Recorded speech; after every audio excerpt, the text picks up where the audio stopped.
let's go. Let's go. Let's just start with this is number 2.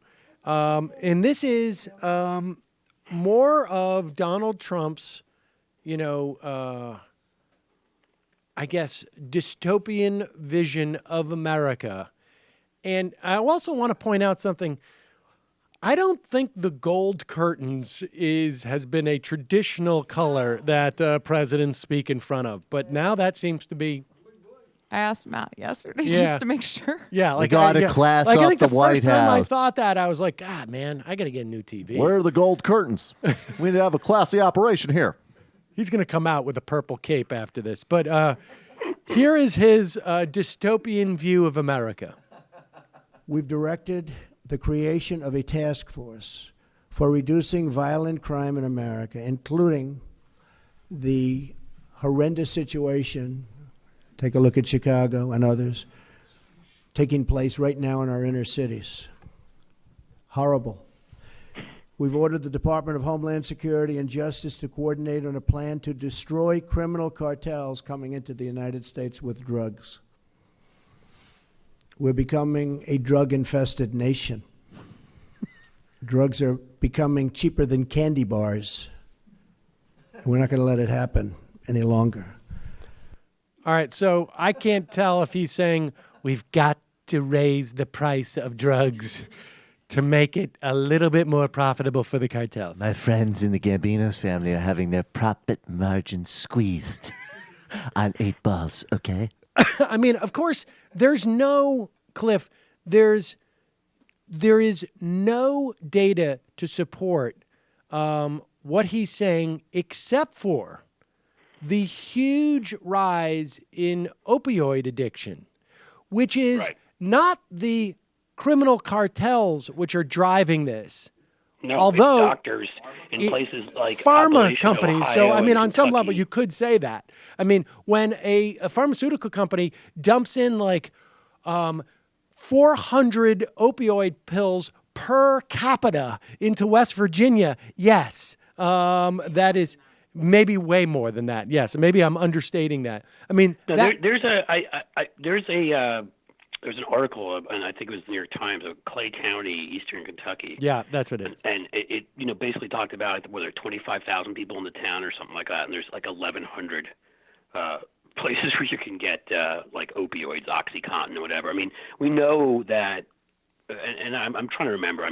It's something like that. I could be misremembering it slightly, but it's insane, and it's these guys get addicted. They're told by doctors, oh yeah, use this, use that. When you go in for pain, you have an operation, they give you this crap, and then you need it more of it, and you get addicted. You can't, and somebody on the street is selling something very similar for in heroin, and so that's what happens. Or there's doctors, kind of like what happened with Rush Limbaugh down in Florida, but this happens in a lot of these places where you can go doctor shopping, and there are doctors who will write prescriptions for this garbage. But let me be clear about what medicinal marijuana. Let me be clear about what happens here. Doctors are marketed these new supposedly innovative opioids, which are designed and specifically approved for the treatment of people who have had acute situations. Maybe the moment you come out of surgery, maybe if you're undergoing certain type of cancer treatments and whatnot. And then what happens is the sales reps get word that they've got to hit certain quotas, or they're going to hit certain quotas to get certain sales bonuses. Yep. And their regional managers give them a wink, wink. Hey, here's a study that says you can use this stuff for that sprained ankle you got.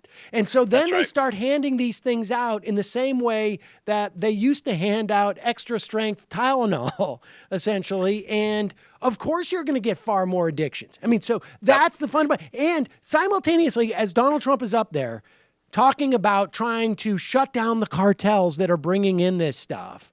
And like you say, heroin becomes a cheap substitute. Which is an important part of this, which is they're also preventing alternatives, which is we still only have half of the states in this country have medicinal marijuana, which is an alternative to opioids that is not addictive.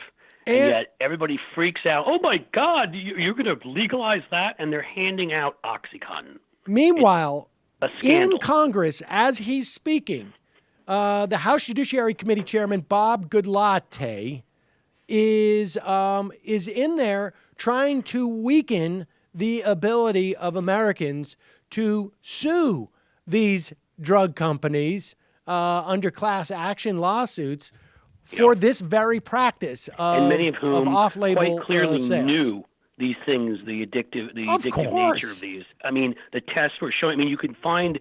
My wife's done a lot of work on this, so I've seen so much of this, and you can find these pharmaceutical companies putting out videos in the 90s about how OxyContin was not addictive. Wasn't at all. I mean, just flat out lying.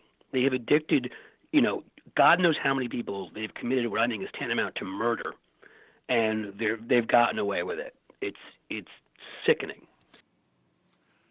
Hey, it's Sam Seder. Why don't you subscribe to this channel? You can do so right over here. Subscribe.